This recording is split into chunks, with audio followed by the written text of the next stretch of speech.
Thank you very much, Your Excellency. It was wonderful to hear from you today. And from all of you in the Youth Forum, I think it's not always that we hear from a head of state, so big round of applause.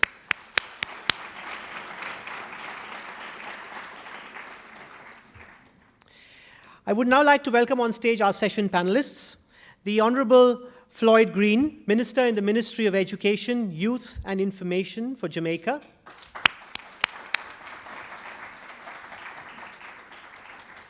A social entrepreneur, Midia Hassan.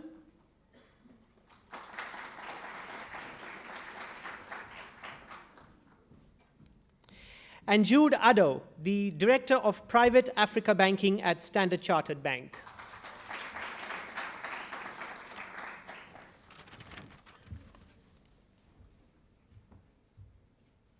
Pleasure to have all of you with us. Thank you. Thank you. To begin our panel on prosperity, we are, just to set a context, when we set out creating the Alliance of Young Entrepreneurs, we actually had a survey of entrepreneurs across the Commonwealth. And we found that there are 5 core issues, and the reason I want to mention that in the beginning is perhaps I'd love you to focus on all of them. There are 5 core issues that seem to affect every single entrepreneur, no matter where, in which country, how developed, how undeveloped, how developing. The first issue is access to finance. Access to finance affects each one. Education and skills, regulation and taxation, mentorship, and the enabling environment and creating an entrepreneurship culture. These 5 seem to be the only issues that affect all. And though we talk of diversity in the Commonwealth, I think at this stage we've reached convergence. There's convergence in the fact that all young people are grappling with perhaps identically the same issues. And each of our countries has found solutions to these issues. And perhaps I'd like to ask each one of you, one by one, in terms of asking what your country has done and what you specifically would like to advocate as change agendas that will solve these issues. So I'd like to start with you, the Honorable Minister. From Jamaica, yes, what would you provide as your inputs into this problem? Thank you. I think the problem of youth unemployment is probably the greatest problem facing the Commonwealth. Across the Caribbean, we know it's a significant issue. And when we started in government, our youth unemployment rate was 33%. So it's 1 in every 3 persons between 15 and 24 were unemployed. Over the past 2 years, because of some of the policies that we have implemented, we've reduced that rate to 25%. Still too high, but steps in the right direction. And I agree with the fundamental issues that you've raised. And I would say we have taken a 3-pronged approach. Education is the pillar and the foundation of all we do. You would have heard the Secretary of Education speak about that a little earlier. And I think the first step is really education reform and fundamental education reform. For a very long time, our education system has really been training employees, have been training people to regurgitate information, and have not focused enough on critical thinking and skills that you need to, one, transition from one field of endeavor to a next, and also to become entrepreneurs. So one of the things that we did was to change our curriculum to ensure that, one, the student is put at the center of what we do as education, and that we have more active learning. It's not one size that fits all in education, and the more you can do to ensure that you have differentiated learning methods is the better for the outcome. So that is one of the critical things that we've done. I would say the second thing is try to unleash the entrepreneurial spirit. And we've done that through 2 reasons, two aspects. One, we have introduced mandatory entrepreneurial training at the secondary level for all our high school students. So all our grade 9 students now will have to do a business plan, work through forming a business, and we partner with Junior Achievements, which is a group out of America, to issue that program. But the second aspect is to unleash innovation through our youth centers.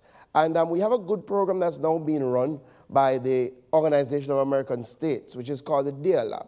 And what that does is an innovation model where a young person with a business idea can come into the lab, they have a mentor who will work with them, and also they will do a business pitch idea competition, and at the end of it, they will get some financing towards establishing that business. So at the end of the day, it solves two of the problems in terms of mentorship and also in terms of financing. And finally, I think one of the things that we have to have strong programs of across the Commonwealth are strong non-formal educational programs for young people who are out of formal education. We have to recognize that oftentimes getting them back into formal education is not going to be the answer. The answer has to be a sort of program that we in Jamaica call the HOPE program, which gives them a one-year training, work experience, because oftentimes the biggest issue is that they want to get into work now. They don't have the finances to go even back into formal education. But in work, we have to ensure that they have training and that they inculcate the values that will take them through life. So in our HOPE program, we have a strategy called LEGS. They learn, earn, give, and save. So one, they get a job for a year. They're also certified at the end of the year in whatever field. And at the end of that, they have a mandatory saving component that we now plow back in when they're finished. So at the end of the day, you'll find a sustainable answer for those young people who are outside of the formal system. If you could name one key agenda that you took up in the education space, which has really succeeded. You did mention that there was mandatory education, entrepreneurship education. Yes. There's one key agenda or one curriculum change that you would like to perhaps showcase as a best practice. Well, I think it's the entire reform of how we view the curriculum and the fact of how we view teaching and the methodology in relation to teaching. I think that is the biggest win. We have to really ensure that children enjoy learning and that they really recognize that it's not just about the subjects that they pursue, but the type of individual that they become. And oftentimes in our formal education system, we pay limited attention to what we call the soft skills, that I call the strong skills, confidence, self-beliefs, values. And for me, the biggest change is inculcating that in the system of education and recognizing that is far more important than the subjects that you pursue, because that is about the individual that you will become. That for me would be the biggest change. Thank you very much, Honorable Minister.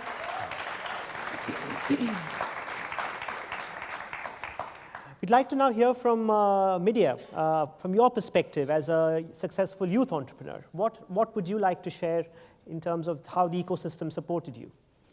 So before I start, I just want to give kind of a background on why my answer is going to be as follows. I was actually born in Syria and I was raised somewhere else in the Middle East. So I was not born into the Commonwealth, but I have been very fortunate to live in Canada over the past 9 years now, and it's my home. And Canada really helped me to unleash the entrepreneur inside me and to take initiative and to be who I want to be. So when I started university, so I am a woman in STEM. I have a degree in health sciences, biochemistry, and chemical engineering. So when I started all these things and have worked in different fields, I noticed that our education system did not really empower us to be an active difference makers in the community. And that's when I wanted to do everything differently. So I was very fortunate to actually find a mentor at the university who helped shape who I am today. And through her mentorship, I was able to discover a way to bring different collaboration between different sectors together to actually start a program at university to help students build their social entrepreneurial mindset. So how to actually see a problem, identify a problem, understand what's going on, but also build that business mindset and to build basically use technology and resources to start a startup. So a good example in how we use resources that exist at the university itself, but also with collaboration with NGOs and other problems that happen, is my startup Dextra. I co-founded the startup with a team of engineers as well, and we produce 3D printed prosthetics to war amputees. And we actually started in Lebanon refugee camps because it's approximately 1 million refugee camps, and 6% of them have some sort of amputation. And because of the expensive cost and the lack of resources, many of them are left without anything else. So just to give you an idea about how you can innovate to solve the problems that happen in a social issue, is that a prosthetic costs approximately $2,000 to $20,000 based on the level of amputation. Our prosthetic hand, can you guess how much this costs? I heard some number in dollars, close enough. It costs actually $20 with material and time and everything else. So we reduced the cost by 10-folds down. And now we have opened up a market to a whole new industry that no one even thought about. We were able to kind of expand, or we're actually expanding to the North African market soon. So we used maker spaces, we used education, we looked at university as an incubator space. Now my university was very, helped me a lot because they have lots of competition that helped me to build my business skills, to be able to pitch to investors, to find funding. So we have completely financed this project through just competitions and grants. So we did not put any of our own money into it. And after kind of understanding what's going on, and we had to do through lots of entrepreneurial mindset training to understand really how to talk about sustainability in social enterprises, to find this a way to make that business sustainable and long-living. So the previous approaches to any social issue is that people raise money and fund, and they will give it to an NGO or someone else who will use the conventional approach to solve a problem. So that's where innovation of the youth come on. We are living in the best time now because there's something called democratization of knowledge. Everything exists out there. You don't really need to be certified to do lots of the things. You can YouTube and Google anything, and you can fix and do anything you want now. So to kind of use these resources that are available to us and all the funding and the supports that we have from the government and combine everything else together, that's when we kind of unleash innovation and entrepreneurial mindset in the youth.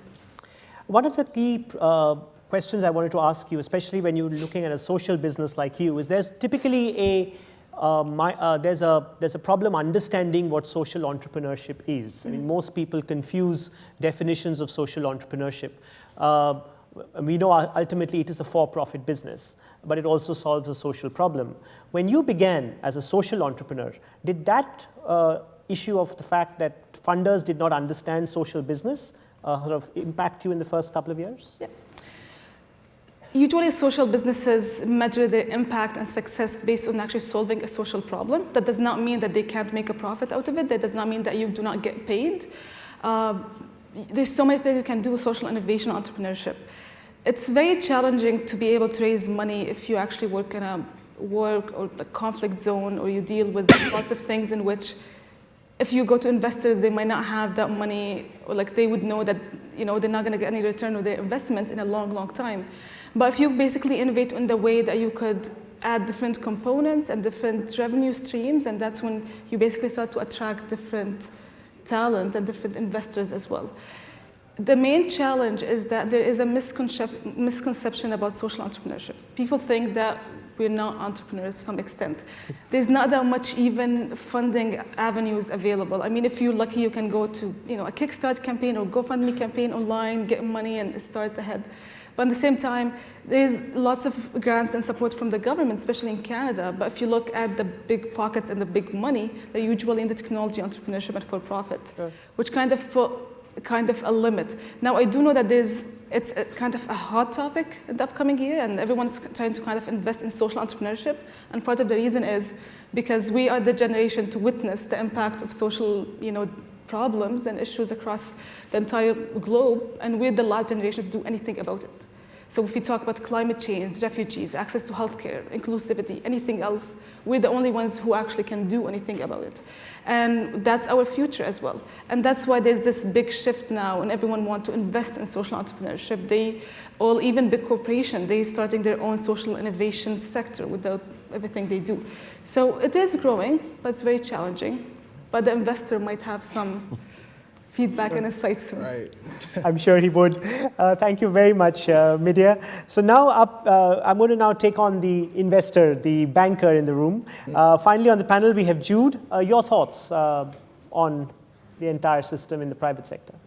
Thank you very much, Dr. Rahul. First of all, I think it's only good manners for me to say thank you very much for the invitation. I'm very honored to sit amongst very esteemed co-panelists. I think, first of all, I tend to, and you'll find out about me, I tend to be the contrarian in the room. And sometimes it lands me in hot water, other times it serves me well. But I tend to have a problem when we talk about youth employment, so to speak, especially in the context of a forum such as this. Because by the very definition of employment, it involves an externality. Now, by show of hands, how many people here consider themselves to be youth? There you go, almost everyone. You as well. Almost everyone in the room. Now, when you talk about youth employment, it's very hard to have that discussion without having those employers in the room with them. Because by very definition, youth employment requires someone to employ them. But I feel that's the problem. And I believe part of the problem is a lot of youth are, and I consider myself to be, youth as well.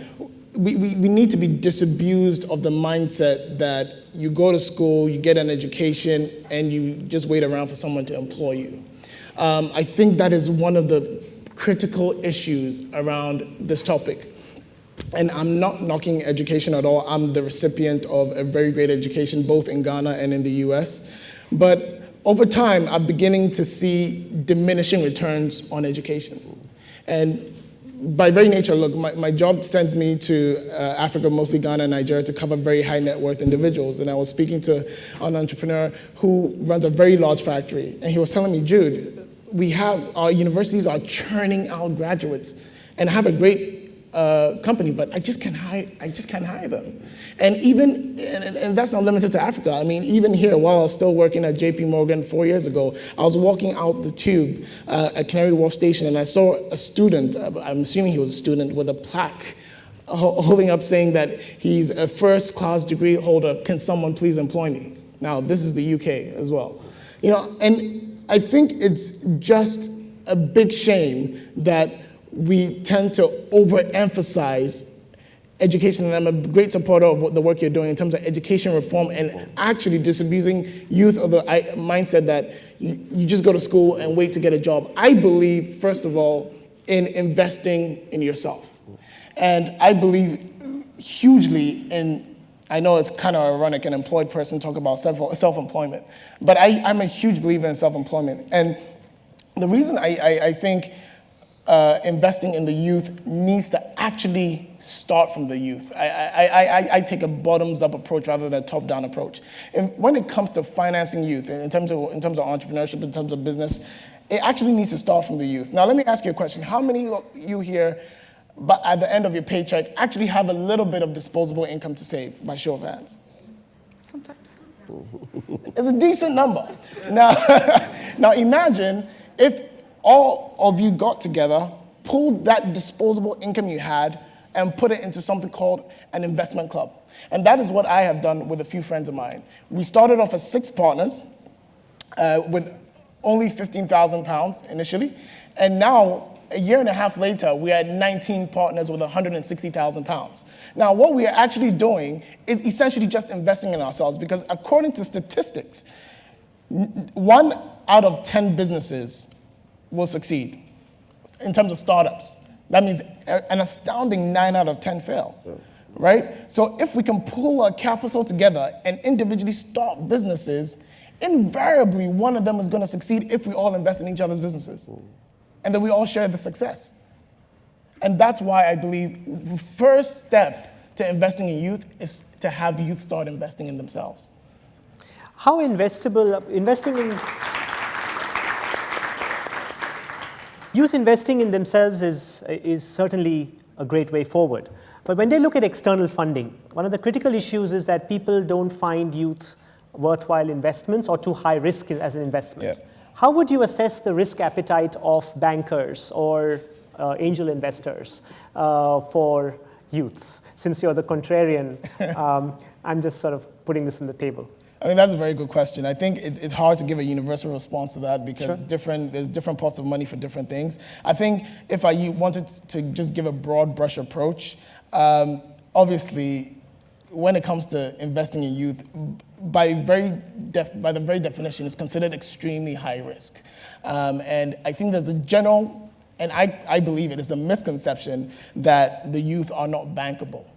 And one thing I would say in regards to that is there actually is, sources of funding out there, either be it grants or private equity or venture capital that is available for the youth, but it also comes at a very high price, right? Because unfortunately, when it comes to, there's 2 ways to fund anything, either via debt or via equity.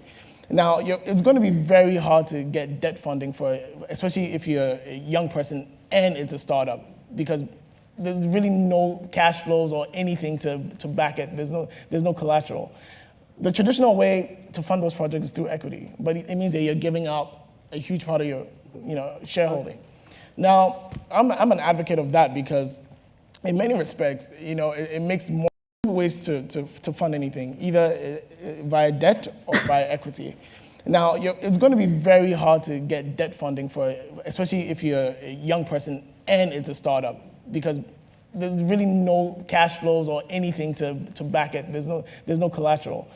The traditional way to fund those projects is through equity, but it means that you're giving up a huge part of your shareholding. Now, I'm an advocate of that because in many respects, it makes more sense to have 2% of a big piece of the pie than 100% of nothing. And one thing I would say in regards to that is banks as well, and I speak from my home country, Ghana. If a bank can lend to a central government at, let's say, 19%, right? Because that's essentially the local currency rate for which the government borrows. Why on earth would they be lending to youth? Is the cheapest return they can get by lending to a very safe, institution like the government. And I think part of the issue stems in the fact that the governments more broadly need to restructure fiscal and monetary policy in order to bring interest rates down, such that banks and other debt funds available out there are actually incentivized to take risk on youth, because at the moment they're not. I can earn 90% lending to the government. Well, I think when you're talking of investment, one key thing I wanted to ask you before getting on to education is that it's a common thought that you don't invest in a business plan, you ultimately fund a person. Indeed. So there are a lot of young people in the room, and I guess each one of them is a brand in themselves, each one of them are investable propositions. They are your collateral, right?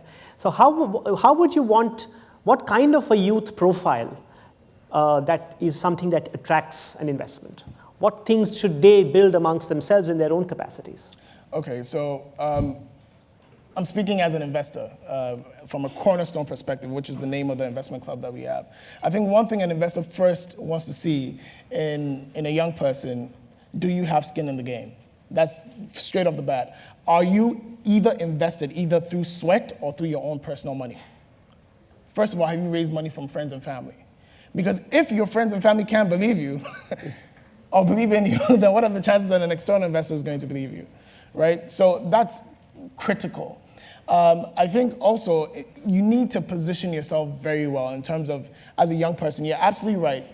I've had a lot of investment in me, and some of them have actually failed, but it came from friends and family. But there was a believability about what I was trying to do. And I think if you can build your brand, personal branding is extremely important. If you can build your brand in such a way that there's no question about who it is you are, what it is that you stand for, the right investor will come along and will invest. The audience is also very keen to ask questions, I'm sure. They've been very patient. Can we have some mics going across in the audience so people can identify themselves and ask some questions to the panel? We do have about 15 minutes for questions. Sorry, yeah. Thank you very much. My name is Elon Natmanya from Uganda. We recently hosted the 9th Commonwealth Youth Ministers meeting, which was focused on financing youth development. But I think that while we talk about mindset change for young people, I think that the other side, the investors, the private sector, needs a total mindset change in terms of how they look at the young people of this day and era. Because a lot of young people's investment is not your typical day-to-day investment area. Our young people are in sports and creative arts.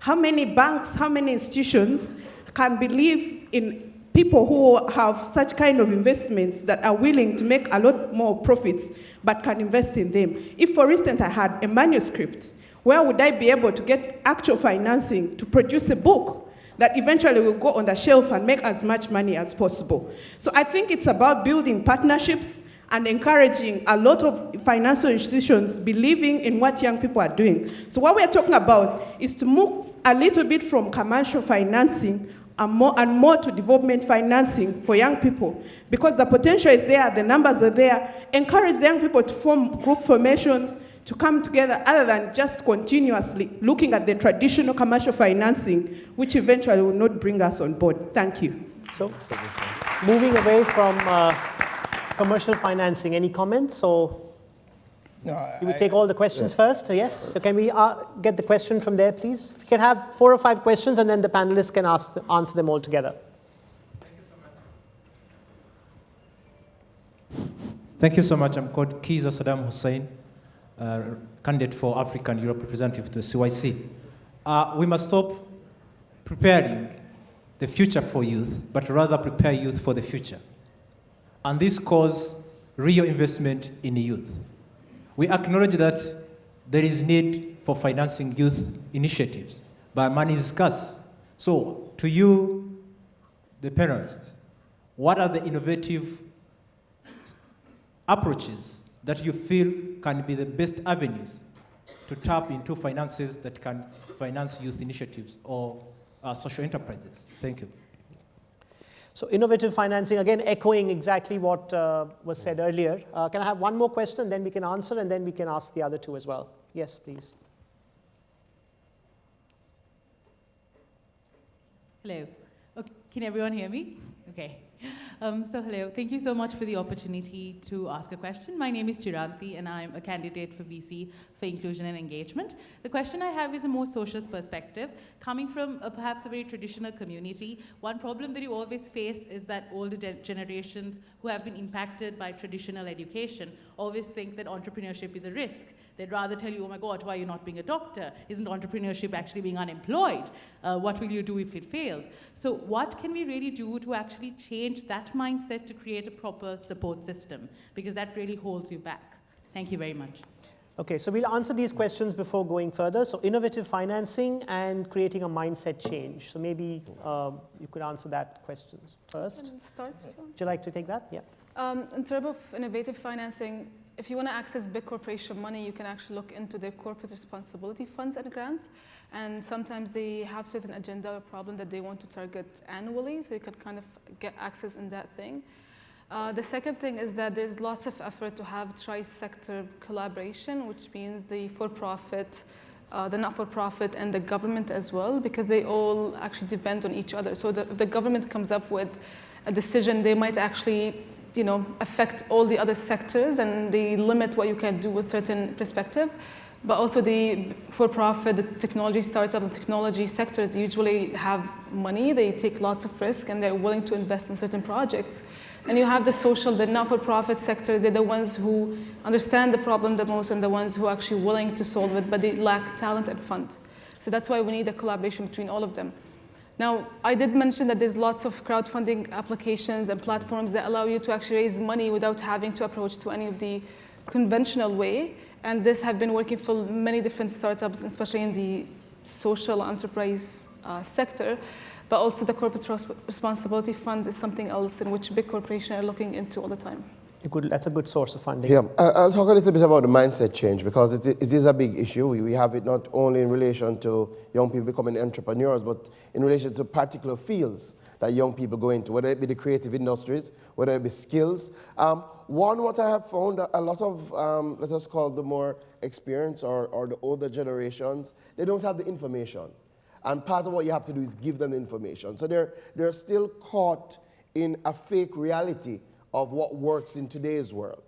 And part, I think, of all our responsibilities to provide the information. There's still, I guess, fake news in relation to what fields make money, how entrepreneurs do. And some of the talk is good risk, yes? They're trying to guide. But what we have found is provide more information. But also, a lot of the young people don't have the information. A lot of the young people are also trapped in that cycle where their parents are saying, especially their parents, that they must do X, they must do Y. So I think part of our role is get the information and put it out there. I believe information changes culture, changes mindset, right? And a lot of us who are in those fields, who are doing well, who have taken a different pathway, are you sharing your information?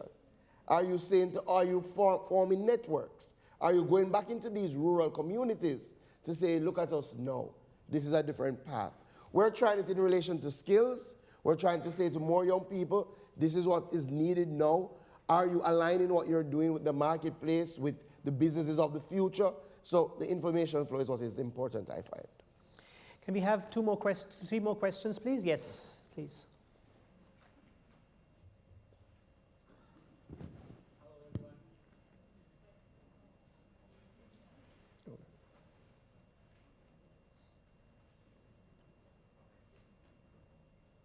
Hello, everyone. My name is Joseph Isaac Megila from Tanzania, and I would like to ask a question as per your talk. I've been hearing the issue of investing on the youth, that they shouldn't expect, or they should have created a mindset that they shouldn't get education and get straight to employment. But as to my perspective and what I think is, the essential thing with education is to acquire some set of skills that are very potential to undertake a certain job role. And so, don't you think it is very important it's very important to have a platform that would help youth to undertake a set of quality skills that are so essential to undertake a certain job role? Because this is very important. That's why we have very few youth who have excellence in their businesses. So your question is more on skill building? Exactly. Yeah. Okay, perfect. Can I just request everyone to keep their questions short, please, so that I can get in as many questions as possible? Yes.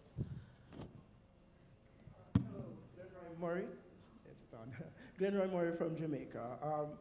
I hear the conversation about shifting attitudes towards how young people engage with education and entrepreneurship, but I don't think I've heard enough about addressing a lot of the structural barriers. Crowdfunding has been done by people from poor communities for a long time. Particularly in Jamaica, we have Farhana, for example. My question is, what are governments doing to engage private sector organizations and chambers of commerce to promote investing in persons who don't have certain levels of education, because access to tertiary education is very limited in my country, it's at about 19%, and to support persons from poor communities who are engaging in entrepreneurship to provide that kind of debt and equity financing to expand their businesses. Sure, perfect. So structural support from chambers of commerce, etc. Yes.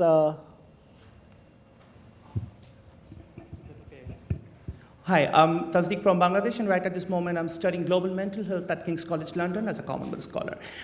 We are talking about equitable and inclusive development agenda.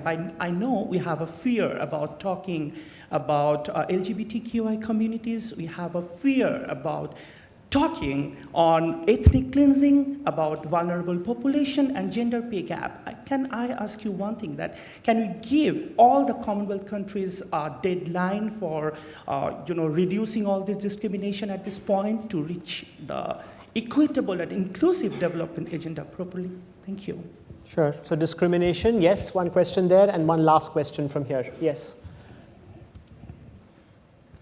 Hello everyone, I'm Lazarus Toa from Papua New Guinea, and each morning, if we may I see ends for those who are students currently in this forum, student here. So your question, please. Yes, my question is, every morning we get up going to school. At the end of the day, we want to be employed. That's right. So my question is, every time you saw a position vacancy, there always will be one of the requirements that you have to have work experience. So my question is, can our government, or can we have a platform where straight after completing our university degrees, can the government engage us for at least 2 or 3, 4 years for us to gain some work experience? Even without pay, it's okay, as long as we have experience to be accepted in the formal workforce. Thank you. So structure to create experience internships? Hello, my name is Paul and Tulia. and I'm a representative here from Loughborough University. I'm profoundly deaf.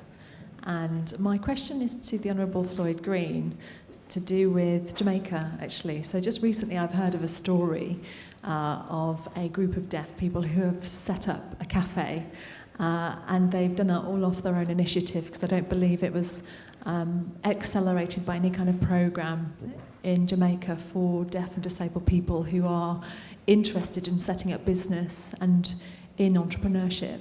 So my question is, what initiatives do you have in Jamaica that are comparable to, say, America, here in the UK, for example, that are seeing deaf and disabled people enter the workplace, but really enter the business place and setting the pace from a disability point of view?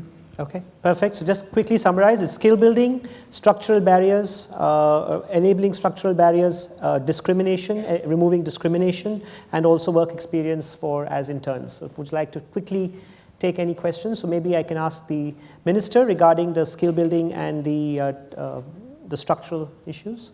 All right, thank you. I'll try to answer as much of these as possible. Skill building for employment. Of course, you know, I think the critical point, and I think we're making the same point, is that one, yes, you have to recognize that you are, part of education is to build skills that can get you employed, yes, but if you want to go into your own business, you can. I think for a long time we've focused just on the employment part, right? So we have to do both. And that is our drive to reform. But importantly, especially on the employment part, what we have to do more is align education with the labor market. So again, we have been training in areas that may not be as important, right? So we need to work with the private sector a little bit more. So what we're doing, help bring in the private sector in terms of curriculum reform, look at where there are shortcomings, because across all our countries, you have unemployment, but you also have fields that you don't have enough people. I was just looking at some statistics about the needs for engineers, and it's a big need. So we have to align our education system more with where there are needs. So that's very important. Structural barriers, big issue in relation to structural barriers regarding investment in young people. I think Jude spoke to it. Part of what governments have to do, they have to realign their fiscal policies to ensure that it's not more profitable for banks to lend to governments than to invest into private enterprise and to invest into young people. Part of what we have done is to partner with groups such as the Jamaica National. We have cooperative societies which can give better interest rates, and to provide developmental funds for those groups to invest. Still a long way to go in terms of breaking down the barriers, but a step in the right direction. I'll just go into the last one in relation to the deaf community. So actually, the name of the company, and you can all look it up, a very good example of a social enterprise that has done very well. A group of deaf entrepreneurs, they have formed a coffee company called Deaf Can, right? And they set up cafes across Jamaica, and you know Jamaica has some of the best coffee in the world. But they were, in fact, yes we do. but they were, in fact, assisted through a special incubator, through a bank called Jamaica National, through funds which were provided through partnership with the government, through a special program called SEBI, which is a Social Enterprise Business Incubator. And there are biggest success stories from SEBI, but we have others. So what we're trying to do as a government is to see how can we provide more funding to those organizations who will provide the framework. And Glenroy, that's the other part. We have to get a framework so that the businesses don't fail. So we have to have the mentorship. We have to have persons who have the experience to work with our entrepreneurs, especially our youth. And again, one of the things that I think we can do as young people, set up some of those frameworks through the Commonwealth.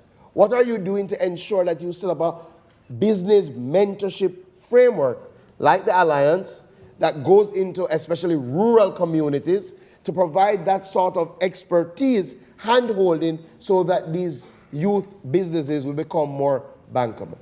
Well, thank you. Sorry, unfortunately, we have completely run out of time. I've got some reminders of time as well. Really, really sorry. Unfortunately, that's all that we have time for in this session.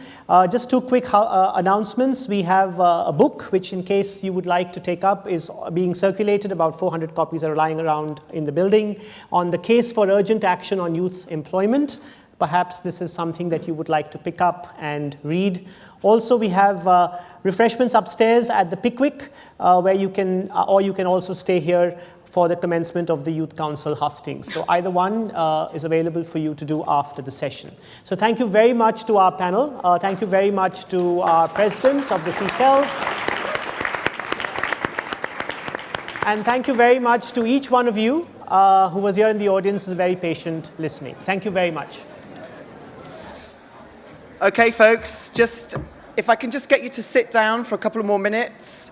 I've just got a couple of housekeeping announcements to take you through what happens in the next couple of hours. First of all, thank you to our speakers for the session just gone and for the moderator as well. For those of you that don't know me, my name is Leon Ward. I'm the co-chair of the task force that has pulled together this Commonwealth Youth Forum. I hope you've enjoyed the morning so far with our VIP guests, particularly Prince Harry. But a couple of announcements to get you ready for what happens next. There is now a 20-minute break only. We've had to cut the break slightly just to allow the programme to get back to schedule after the break. The refreshments are served upstairs in the Commonwealth Youth Forum lounge on the first floor. Those of you that are national voting delegates, so the people towards the front of the middle column, you guys are being asked to remain in this room for the election hustings, so you can take part in those. Everybody else is free to leave the room to go to their break.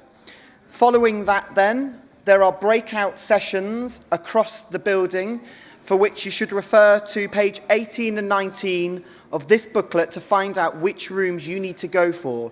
You need to make sure you go to the session you signed up for because all of the sessions are full. Folks, just keep your attention on for a second.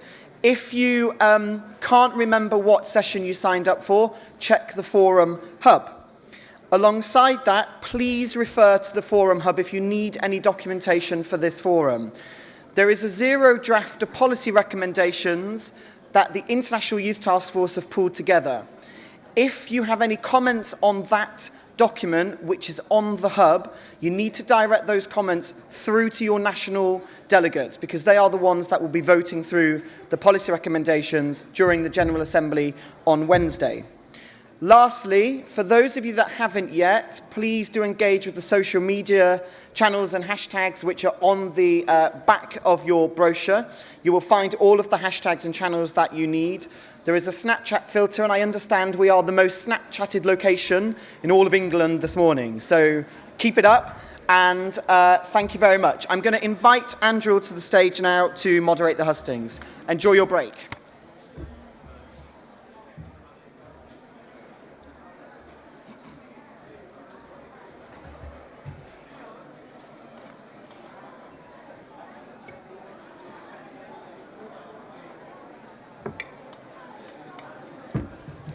Okay.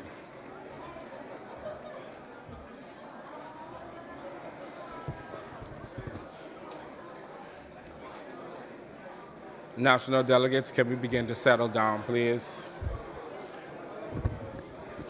Attention, national delegates, can we settle down, please?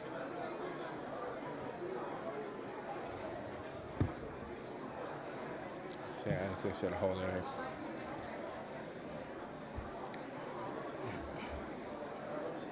This is too much. It's too much. I can start. Just start, yeah.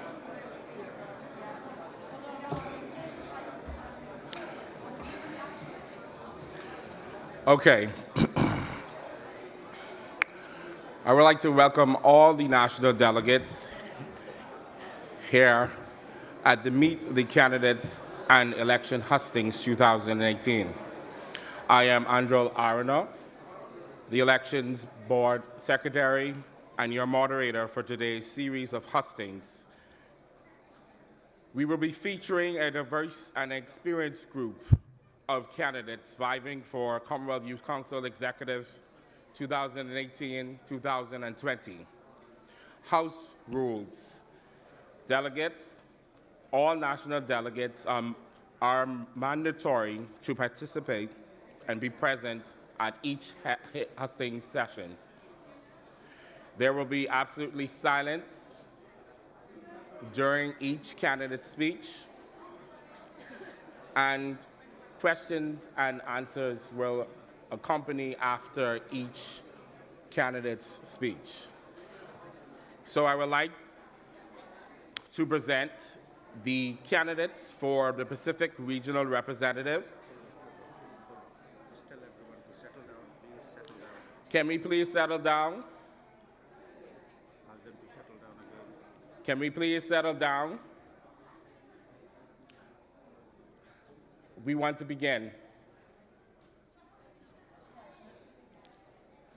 Thank you. So I'll welcome Ms. Tamara to the stage to begin her pitch. Do they have a timer or something? Oh, okay. Well, Mambo, Bulavanaka, Salamat, hello, Commonwealth family, hello. Hands up, anyone who, like me, their parents actually don't understand what they're doing right now. It's kind of funny. With my leadership in the Pacific, we will expand the I Am Able campaign, fostering inclusive spaces for participation of young people with disabilities. We'll work with industry and training partners to transition youth into employment and training. We'll provide the platform for youth like Elizabeth to lead our efforts in monitoring nation-states' democratic processes, #accountability, and our climate change mitigation efforts.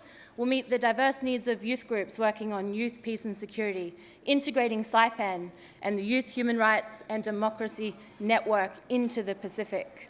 We'll build an encompassing environment for the Commonwealth Youth Council in the Pacific region and prepare the region to host the chair in 2020. This environment will be sustainable, fair, prosperous, and secure so that youth like Hilda will elevate the voice of youth from blue ocean states, ensuring that the Commonwealth Youth Council # reaches the region. We will implement a sustainable funding strategy. We will strengthen relationships with the 3 sectors and international bodies. We will work towards the United Nations Sustainable Development Goals and uphold the Commonwealth Charter in the Pacific region. With my leadership in the Pacific, we will develop a sustainable and thriving ecosystem for youth development. We will, if we, the Commonwealth youth family, are together for our common future. Thank you.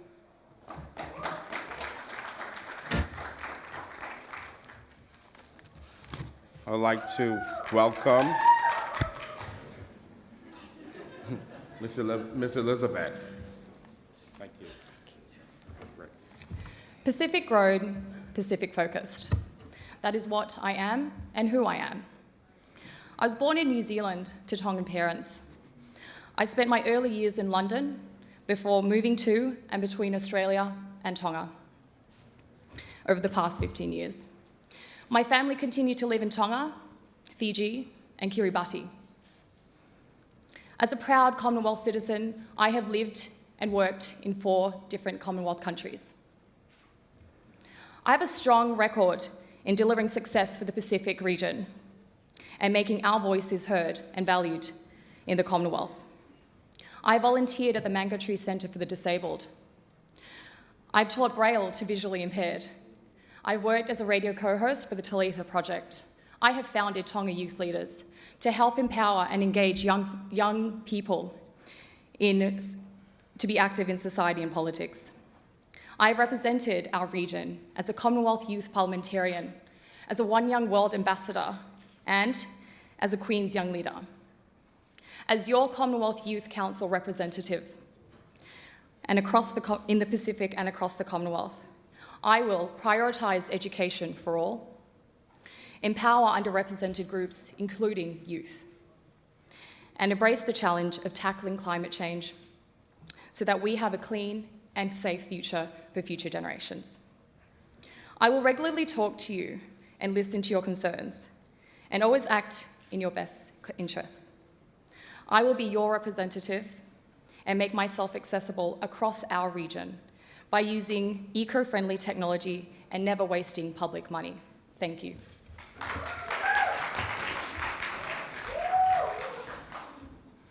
So I would like to invite Ms. Hilda.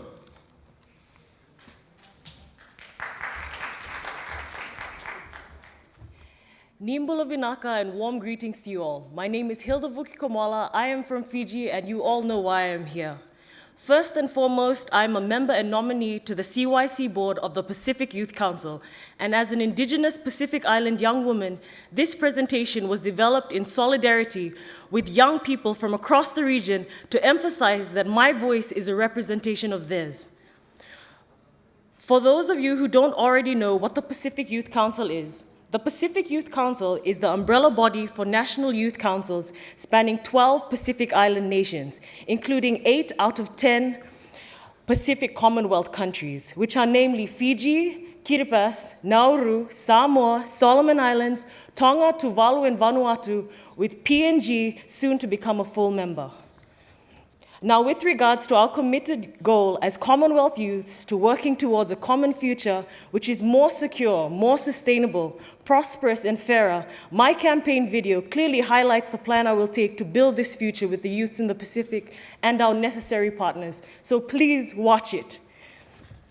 I stand here before you not only as an individual, but as the common voice of Pacific youths from Cook Islands, Federated States of Micronesia, Fiji, Marshall Islands, Nauru, Niue, Palau, Samoa, Solomon Islands, Tonga, Tuvalu, and Vanuatu.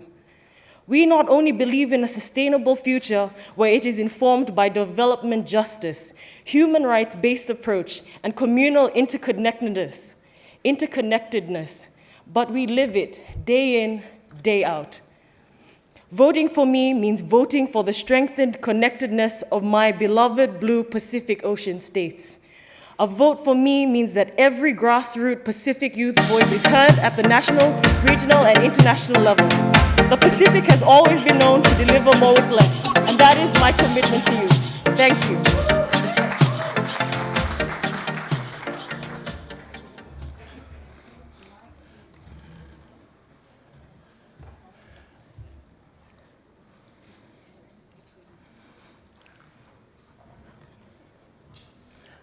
I wish to welcome to the stage the Caribbean and Americas Regional Rep candidate, Mr. France.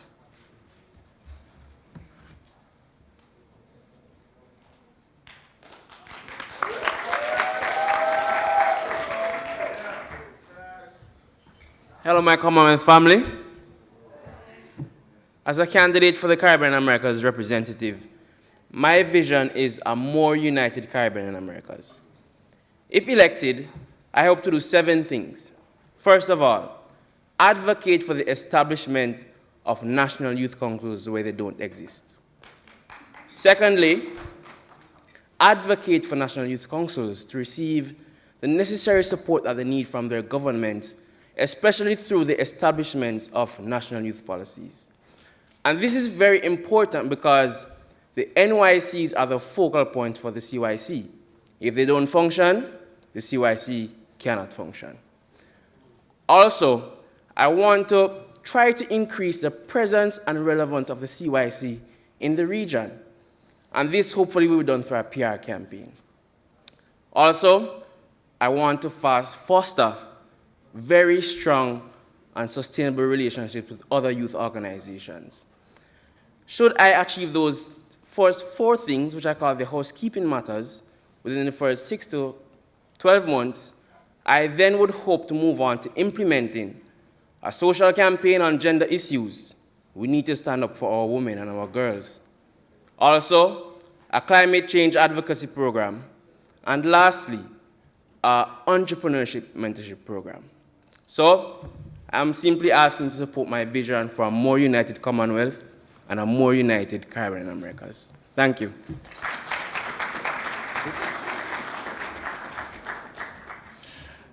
Thank you, candidates. We can now move on to the question and answer period of this session. I would like to invite the former executive in her absence.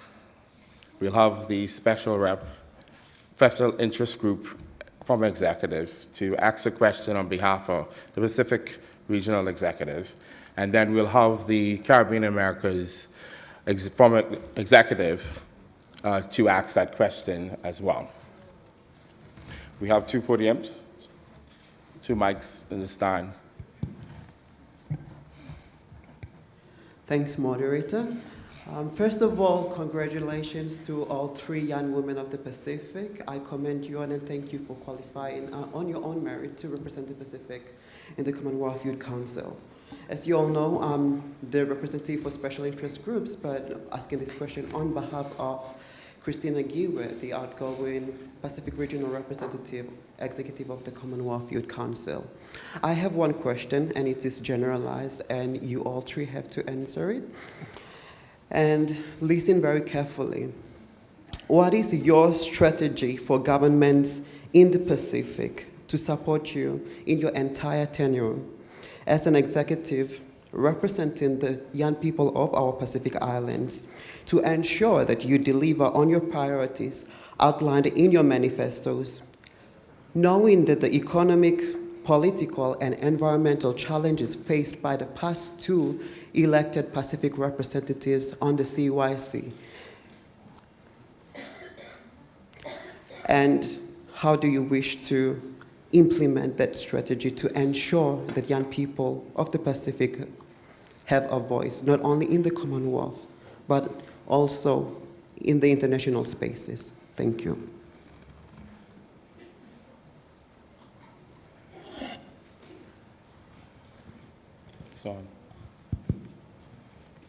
Thank you very much, David, for your question. How will we work with our Pacific Island governments to support youths in the Pacific? Without the support of the Fiji Ministry of Youth and Sports, I will not be able to be here today. Through the financial support they gave me to come to London all the way from my island. Vanuatu is also a very significant example with how their government is supporting Vanuatu and making youths a priority. And I feel with these two Pacific Island nations, if they can do it, all the Pacific Island nations can do it. With regards to inclusivity and ensuring that all marginalized groups are not left behind, the organization that I represent, the Pacific Youth Council, is a regional organization which works with marginalized groups in the different Pacific Island countries. We work with the Pacific Disabilities Forum, and with our training and even with regards to our roundtable where the board is selected, there is always a person from the Pacific Disabilities Forum that represents. And last year we had Leslie Tikoda from Fiji. So the Pacific Youth Council is known to partner with groups to always ensure that there's inclusion. And with regards to international, regional, and national representation, if I get this seat, I will ensure that that happens, and they see that my government supports me. It's a shining example to all the other Pacific Island countries. Thank you.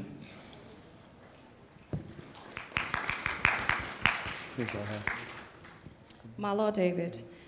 So, to empower and work with our governments across the Pacific region, correct? To empower our youth. So my plan is to work with Commonwealth institutions that exist. Commonwealth institutions that exist and work with our governments across and to hold them accountable for what we have planned. It's as simple as that. We work with our Commonwealth institutions, the existing organizations within our countries, like the PYC, like Tonga National Youth Council leaders, and these already existing organizations, as well as Tamara's in Australia. So yes, to put it simply that way.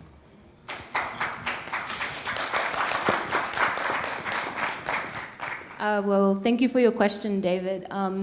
As everyone knows, the Commonwealth Games just wrapped up on the Gold Coast, and that's kind of close to where I live. The Australian government invested $1.7 billion into hosting those games. They also founded the Commonwealth's, climate. There's a climate lab. They fund the CVE unit, and they're one of the largest contributors to the Commonwealth's youth program. So in terms of Australian support, it's going to be there. My foreign minister endorsed me. She's coming today to spend time with the Australian youth. So I think that's a sign that our leadership in Australia is really concerned and really engaged with the issues of not only Australian youth, but Pacific youth, because Australia is seen as a leader in the Pacific region. So when we come to international spaces, you know, I'm here as a national delegate for Australia, but when I come here, I'm not just thinking about Australian youth, I'm thinking about the youth across the Pacific as well, because what we decide internationally also affects our neighbours. So it's, in my role, it's working with the Australian government, but I also already work with Fijian Ministry of Education, Solomon Islands Ministry of Foreign Affairs. So my networks in the work that I've done with the United Nations, it already exists. It's not new to me. I can already leverage those partnerships. Thank you, candidates. Well, my question is to France. It's often said that it's a Caribbean and Americas region, and oftentimes the Americas, which is Canada, Guyana, and Belize, oftentimes feel left out of the process. As the potential representative for the region, how do you see yourself mobilizing those particular countries to ensure that they're not left out of the decision making that the region is making and just seen as a Caribbean? Is it on? Yes? All right, thank you for your question, Suji. I actually share that sentiment. Oftentimes, the islands are seen as the Caribbean Americas region, often forgetting that Canada, Belize, and Guyana are pretty much a part of us and should be as included. To solve that, I think it's going to really start from here. National delegates are here from each country, Canada, Belize, and Guyana. And the responsibility of NDs are to go back to their countries and help to be a part of that focal point for the CYC. So it's about fostering relationship from here and maintaining it while leaving. Also, it's about inclusivity. So we have to extend hands of partnership, yeah? I mean, I've been saying join hands with France, but it's really about everyone joining hands together. How can we form partnerships with, let's say, the PM Council, Youth Council of Canada? How can we strengthen our ties with the National Youth Council of Belize and ensure that our issues aren't just about small and developing states, but rather the issues that the landlocked countries, as well as the small and developing states, that we share together. I think regardless of geographical location, youth are youth, and we all need to have the same sort of attention. Thank you. Any further questions? Any questions for the two representatives? Regional reps? No? All right. Let's congratulate our candidates for Pacific and Regional Rep, as well as the Caribbean and Americas Rep. National delegates, this ends our session, first session of the hustings.